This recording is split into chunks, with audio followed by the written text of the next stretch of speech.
Chapter 62-66.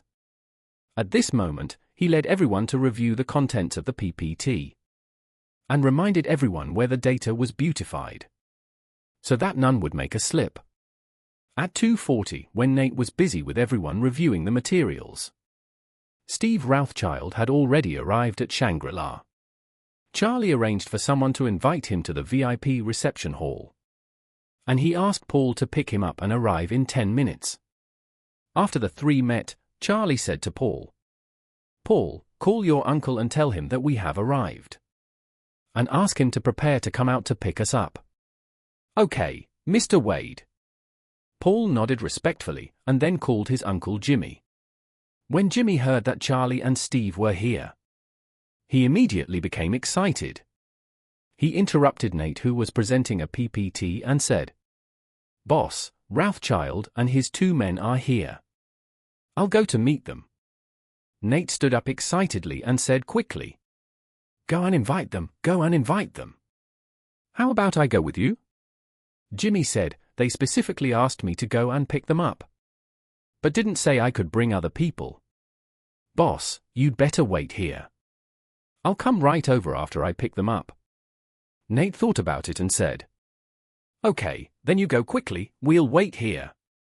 Jimmy got up and left the venue and came to the VIP room under the guidance of the staff.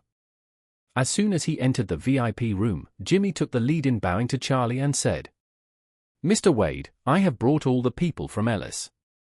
Nate has leverage over all the senior partners, and I have also obtained these leverages."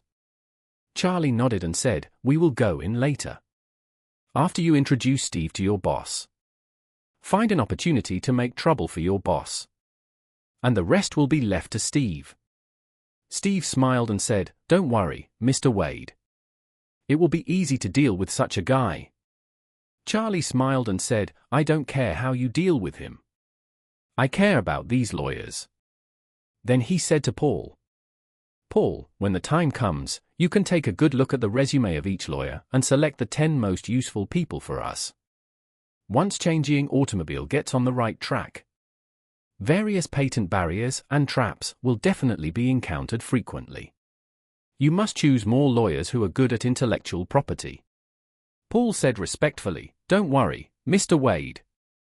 I have investigated the list of senior partners of Ellis and have some good candidates.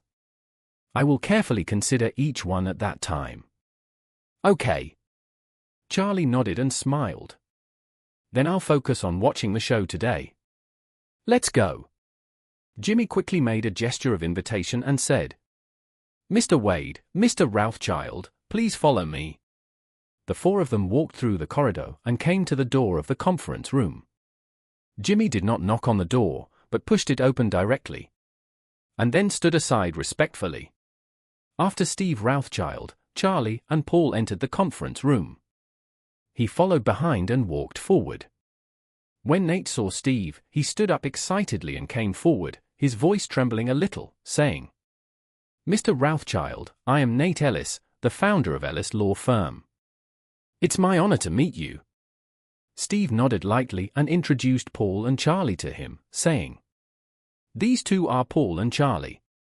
They are my subordinates in Oris Hill. You should also meet them." Nate had been competing with Smith Law Firm for many years, so he naturally recognized Paul at a glance. He couldn't help but think to himself, how could this Paul become Mr. Rothschild's subordinate? Could it be that their Smith Law Firm has taken the lead and established a cooperative relationship with Mr. Rothschild? Although he was confused, Nate still said very politely, "Paul, Mr. Wade, it's nice to meet you too." Charlie looked at him and smiled. "You are too happy too early."